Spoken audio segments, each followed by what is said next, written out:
Hi guys, it's Emily from Novelle Novels and welcome to today's video. This is my October wrap up part 1.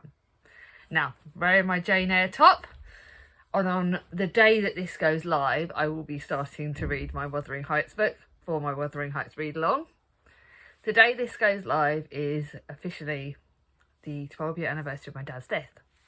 So, any kind words from you guys appreciated, but if I'm a bit not as chatty and as replying for long comments on this video, then please understand it's not that I'm anything. I'm just going to have to be having a very much of a self-care day. So it's quite funny that I'm filming this on the Saturday and it's the anniversary on the day this goes live on the Monday. So I've got my self-care package in place. You'll be seeing what books I'll be reading the day, actually, because one of them I can't show you because it's propping up this video. Is my phone for this video, but I'll show you what I'm currently reading. Some of them probably won't be currently being read when this goes live, but you know, they'll be on the next wrap up with my full ratings.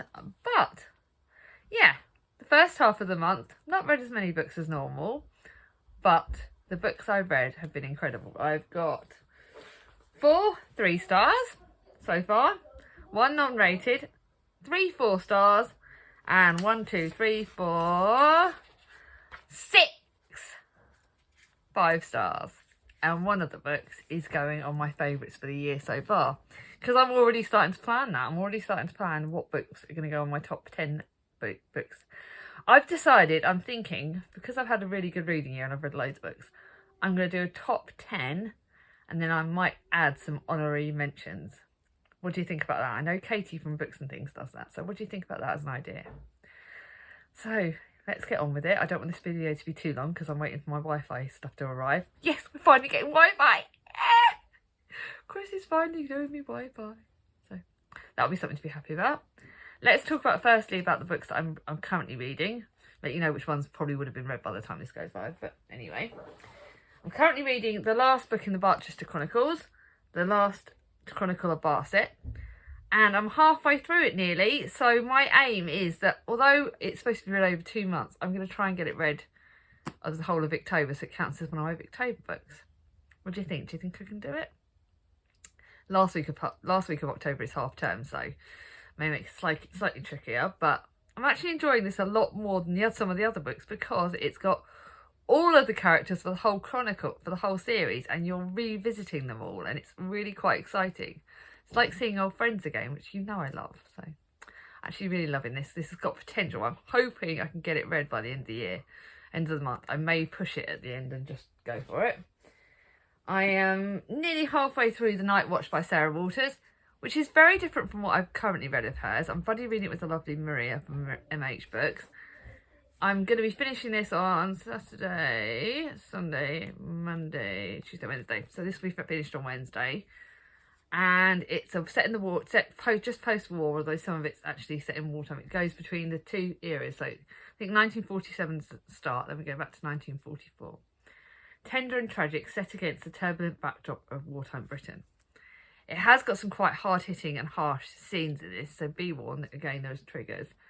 It's quite nice. We've got Helen, who harbours a troubling secret, Viv, a glamorous girl recklessly loyal to her soldier lover, and Duncan, an apparent innocent struggling with demons of his own. Quite interesting. Let's see. I'm not sure. It started off really good. I'm not sure.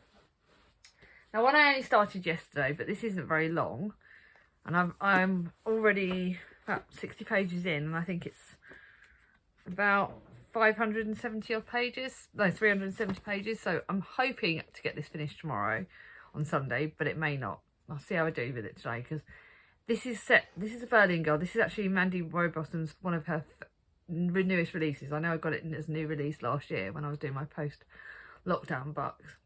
Set in Berlin in 1938, at the height of summer, Germany is on the brink of war, when fledgling reporter Georgie Young is posted to Berlin alongside a fellow Londoner, Max Splendor. She knows that they're entering the eye of the storm. This is very hard-hitting. I don't know how I'm going to rate it, because I was trying to rate... So I'm playing my hair outside.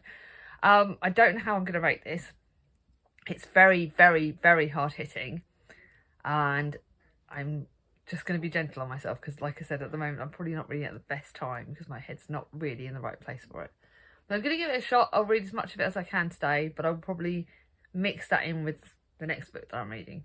So just to be a bit more gentle on myself. I think that's what I'll probably do actually. I might read some of that and then read my buddy reads and mix it in so it doesn't feel too hard hitting. Then the book that was on my try a chapter tag, I'm definitely going to finish this today, so that will make me up to 15 books on the 16th. I've literally got hardly any pages left to read. I'm really actually enjoying this. It's a bit of a slow starter. It's a bit of a dragging at points. It's got a bit of a mystery in it. It's got a bit of excitement. And yeah, I think it's like 3 or 4 stars. So I do like Erica James' work. I really enjoy her books. And this is quite good. So this will definitely be finished today. So 100% this will be on the next review. And it's about Katie Lavender who thinks she's better. I think she's dealing with life surprises. She's just found her birth father and his family are quite troublesome to say the least. There's characters in here I really hate.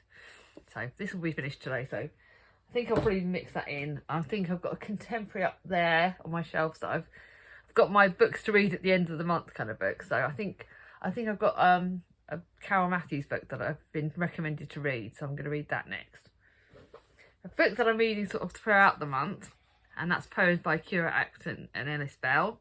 This book was given to me by the lovely Chloe from Chloe Reads Books for my birthday. And I'm about halfway through this. So I don't think it'll be finished over the weekend because I like to read poetry slowly. I'm going to get a big dent of that done today and tomorrow. So I'm enjoying that. I'm going to stop playing. I'm going to put my phone, get my hair cut in a couple of weeks. So my hair's, you're going to find it because I'm playing around with it today. So those are the books that I'm currently reading. Now the books I've read. So a book that was non-fiction, kind of October-ish related, is Voices from Dickens London. I'm not rating it. Some bits are interesting because it's connected to lots of bits connected to Dickens books, which I love some of Dickens books. Bit of hit and miss, to be honest. But it comes with voices, so it tells you really about what London was like in the Dickens time. It's got some great pictures. If any of you want this, let me know because I can send it off as long as you're in the UK. And it's got some quite interesting bits, some quite good pictures, but it's just average. So that's my first charity shop or whatever, but gone. A book next is my 3 stars. One of the books that's disappointed me because I bought it new because I like the edition of it, even though I actually had a copy of it. And I didn't like it as much as I've liked the other author's other works, and I'm a bit annoyed at myself that I paid effectively paid like £2 for one book that I didn't even enjoy that much. And that's The Book of Tomorrow by Cecila Han. This is the story about how the future can change the present. Tamara Goodwin has everything given to her. She's never wasted a thought on tomorrow, but when tragedy turns her world upside down, she has to leave a comfortable life behind, abandoning the affluent influence of charity with a relative lives in the country. This is good. It's got a real mystery element in it. It's got some quite dark bits in it that are very different from Cecila Han. It's got her fantasy bits, which she mixes in quite well. But it's probably either aimed a bit younger for me, because I'm obviously a lot older than the lead character. She's only about 18, 16, 17 in this book. So possibly this is more, I would say this is one of her YA books, not, I wouldn't say adult books. I definitely think this is more YA. So this isn't for me.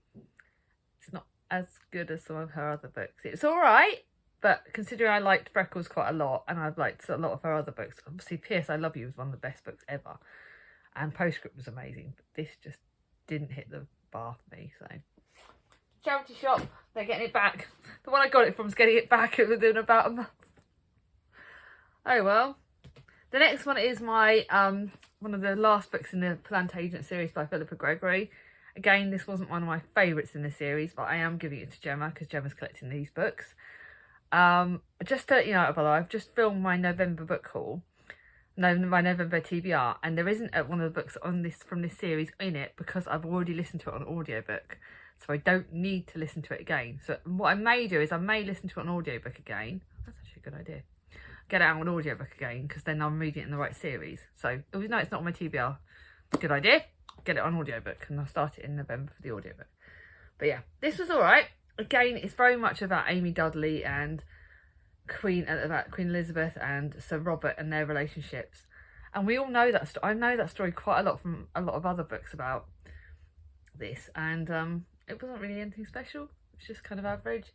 We all know that it was rumoured, we don't have it confirmed, that Elizabeth did have a relationship with Robert Dudley, and it was very sexual and very graphic. But yeah, it's a bit nothing, non-entity. Interesting. You got to read it in the series, and better to read it in the order, but not one of the best books in the series for me. But Gemma's going to have that. Now, I would say the next book is my biggest disappointment of the month, and I'm keeping it because I've got the whole series and I want to read Ink Death. But Ink Spell by Cornelia Funk. I was buddy reading with this with the lovely Gemma from Read a Book Gem. We read a lot more than our normal pages a month. But again, it didn't live up to Ink Heart. Ink Heart was 5 stars. It was incredible.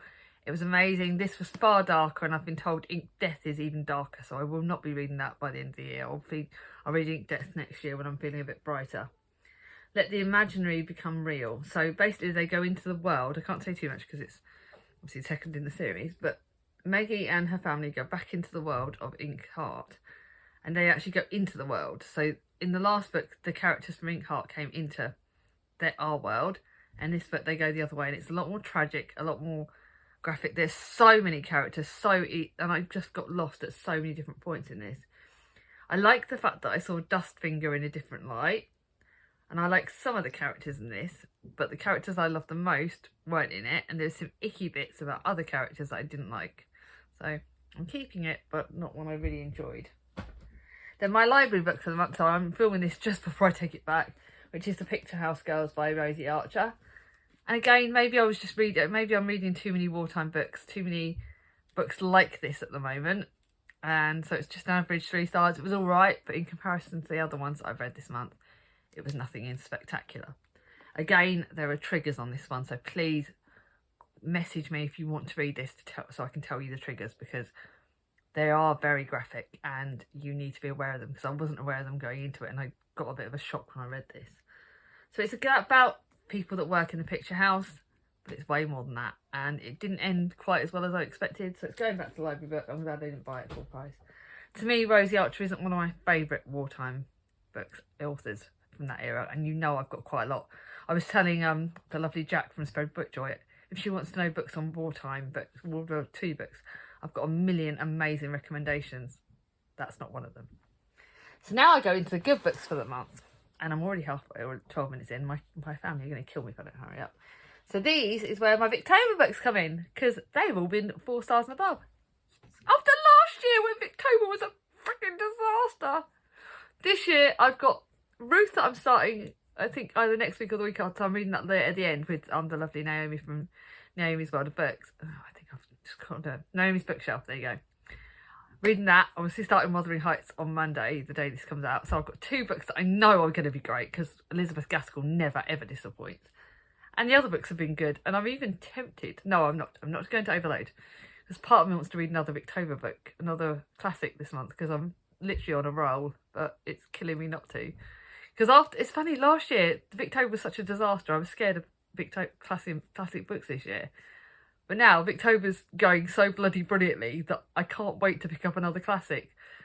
The next video that's going to come up after this is going to be my classics bookshelf tour. And I'll give you guys a chance to vote on which classics I read next year. Give me some hints about which ones you want me to read next year. And I'm going to add them onto the books that I know for definite I'm going to be reading. I'm setting myself 10 books that I definitely want to read next year. And not all of them will be for Victober. But like I said, I'm just so goddamn excited by these books. I can't wait to tell you about them. So the first is my only sort of 4-star. No, I've got 2 4-stars and 2 4-stars and 2 5-stars. 4-star one is The Moonstone by Wilkie Collins. This is good. But I got a bit lost at times. It's not as good as... And it's really hard because I'm kind of tying it with Jude the Obscure, and I'll talk to you more about that in a minute. This is again a mystery, and mysteries are easy to fly through. I read this at the start of the month, and I found myself flying through it. Now, Charlie from Charles Heathcote, he didn't like this as much, but I did enjoy it, but just, I don't know, not as much as I like my 5-star ones. But this is really about the Moonstone, and it's about a mystery of how the Moonstone gets stolen right at the start of the book. And from Rachel Verinder, you've got lots of different people that are telling the narratives, lots of different narratives and lots of different people in that. And that is good, and I didn't really get too lost in it. I started the month and I ended up flying through it, and that's telling you something. This is my first Wilkie Collins. If I like this, am I going to love The Women in White? Let me know in the comments below, because that's also going to influence whether I read that next year, because I did really like this, and I'm glad I'm keeping both copies of this, because it's been good. I love my edition of this. This was given to me by one of my subscribers, Nat Kirsty, and I love it. Love it, loved it, loved it. Can't say any more than that. I don't want to rab on about it, but I did love it. So that's a keepy. A non-Victober book, but with my TBR jar book, was The Good Doctor of Warsaw, which I originally thought was fiction, but it actually turns out that it's non-fiction. And again, it's a wartime book. I think I've overloaded myself on wartime books, so my physical TBR, what's the rest of the month, will not be on any more wartime books. And this is set in Warsaw in 1940, and this is about a Jewish ghetto under Nazis' brutal control. And this is hard-hitting. Very, again, loads of triggers, sick children, nurses, but it has hope running through that. And I think the hope was what got me through it. So it did rate 4 stars, and I don't normally rate my non-fiction. It is good, very hard-hitting, and this is actually really easily written. Short chapters, great. Just not a keeper because I can't reread that. That will kill me. Then my next Victober book, Judy Obscure. Now, this is 4 stars, but if I was to rate it on this, because the first half was really slow, but if I was to rate it on the second half, it would be 5 stars. So it's either 4, and I may even top it up to 4.5, because although the first half was really slow and I was like, oh, this is a slog, I didn't know what to say to Tori from Hufflepuff Discovery. I was like, what am I going to say? Because I don't even have any real thoughts. I was just sort of skim reading a lot of the start because it was so slow. And I missed some of the start. I think this is definitely one I'm keeping again, because it's about the tragedy of Jude, and it's very dark and very deep, and the novel recounts the painful process of his disillusionment. So he starts off quite hopeful, has a marriage, which I won't tell you doesn't necessarily work out brilliantly, and then he's torn between the relationship of 2 women. Arabella, the country girl who ensnares him into marriage. So Arabella, God, I hate her. I think that's what I love about this book, is the characters I flipping hated. And then there were characters like Sue Brideshead, who's like his cousin, who I loved, and I really loved her. And Jude, I started off with so much hope with him, and then he kind of went downhill and he got very pessimistic, and it's even more pessimistic than the blooming, but oh, what's the other book that I've read by this? Yeah, it's just, it has so much hope, but warning again, there is a bit in the middle of it towards the end where it makes you literally, if you watch Tori's blog, which I'll try and link below, when she's reading this, there is a bit in this, if you're okay with spoilers, watch that video. But her reaction when she read a certain bit of the book was my reaction as well, but I didn't record it because I was literally in tears. But yeah, there are some incredible hard-hitting books. This is a brilliant, brilliant book, and I thoroughly loved it. So yeah, that's a keepy. Then we got Little Lord Fauntleroy, which was my first book of the month. 5 stars all the way. Frances Hodgson Burnett does not disappoint. I've already planned my middle grade book for next October. I'm going to be reading Treasure Island. I love my Victorian children's books. Kate from Kate Howe talked about how you mix up your TBR for Victober, and I think this year I did well. And I always put a children's classic in it, and this was pretty brilliant. I loved it. Just as good as The Secret Garden, if not better. Loved it, loved it, loved it. It is about little Lord Fauntleroy who comes over from America and his relationship with his granddad, and I cried and I loved it, and it's just, oh, it's a snug in a bug. I loved it. That's the start of the 5 stars. Yeah, you can tell Victoria's gone so much better this year. Then my last in the series of Endgame is 5 stars. And by the way, I forgot to say, I've got 6 5-star books. So I've got that one, Little Lord Fauntleroy, and the next 5. Tell me, which one do you think is going to be I've got 2 favourites. I've got a Victorian favourite, which should be easy because there's only 2 Victober books. And then I've got, excuse me. And then I've got a non-Victober favourite. And my fingers are wobbling around. I've got the real fidget bums today. So, what do you think my Victober favourite's going to be? And what do you think my non-Victober favourite's going to be? Can't wait to tell you. So, I've got the snizzle now, which is typical. This is the last book in the series of Noughts and Crosses. She's not writing any more in this series, but I will pick up any more books she writes. I can't tell you too much about it because it's the last in the series, but if I've not reminded you enough, bloody pick this book up. Pick this series up. It is the best. It's one of my all-time favourite series ever. We didn't do Love, Hatred, Friendship or Retribution easy, but when we did, it was with our whole chest. This is exciting, it's thrilling, it's emotional. You go through the crying. There's not much laughter, but you get the tears and the shouting and the, oh my God. It is amazing. It's just flipping brilliant. I just loved it. I loved it, loved it, loved it. All the characters come back in this and you meet characters that you love, and from the other books you've got Toby Durbridge, you've got Seppi Hadley, you've got her children. Oh, it's just really good. I can't tell you too much, but it's really good. I loved it. Now my last October book, Lady Audley's Secret, 5 stars all the way. This is going to go down as one of my favourite classics of all time. Can't put it in my favourite of the year, but it's going to go down as my favourite classic of all time because it is so flipping exciting. It is about Lady Audley, and you meet her at the start and she's got a secret and it's all connected with that, and it's just amazing. It's exciting. There are characters you love. I've even got a bookish crush on a classic character, and that never flipping happens. It's brilliant. I love this book. It's thrilling, exciting, mysterious, exciting, and it's just every bit of perfection. I loved it. So yes, I can't talk to you any more about that. Then a book that I got sent by the publishers, so it's been added onto my TBR because I got sent it by the lovely guys at Ed Press, I don't know what. And this is Elaine Everest's latest book. I'm wondering if they'll be nice enough to send me the next book in the Woolworths Girls series, because that was flipping amazing. That looks brilliant. But this is her standalone. It's a standalone at the moment. I don't know if she'll be writing any more in the series. But this has actually got historical wartime fiction mixed in with mystery. I've recommended this to a lot of booktubers. After the sudden and tragic loss of her husband, Helen is returning home to her mother's house in Biggin Hill, the one place she vowed never to go back to.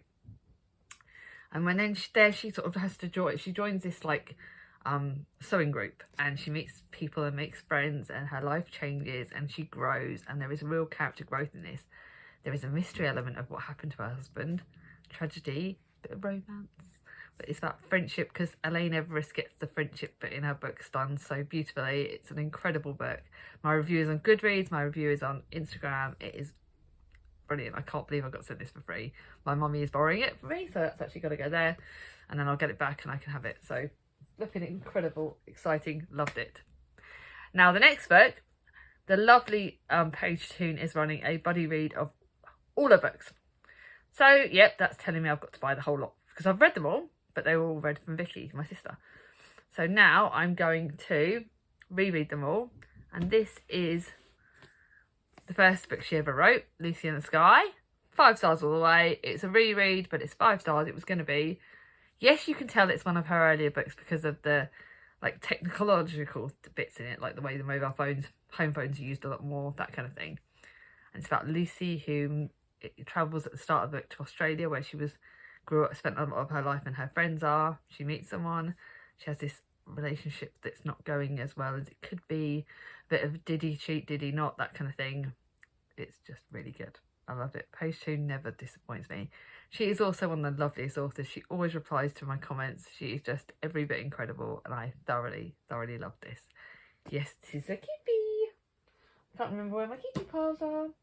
And then last but not least, AJ Pearce's most recent book, Yours Cheerfully. Again, didn't disappoint. This is every bit as good as Dear Mrs. Bird, if not better. It's brilliant. Again, it's the second in the series, so I can't tell you too much, but I'm hoping she writes a third book, because it's about the lovely Emmy Lake, who is if you remember from the first book, she writes for the magazine.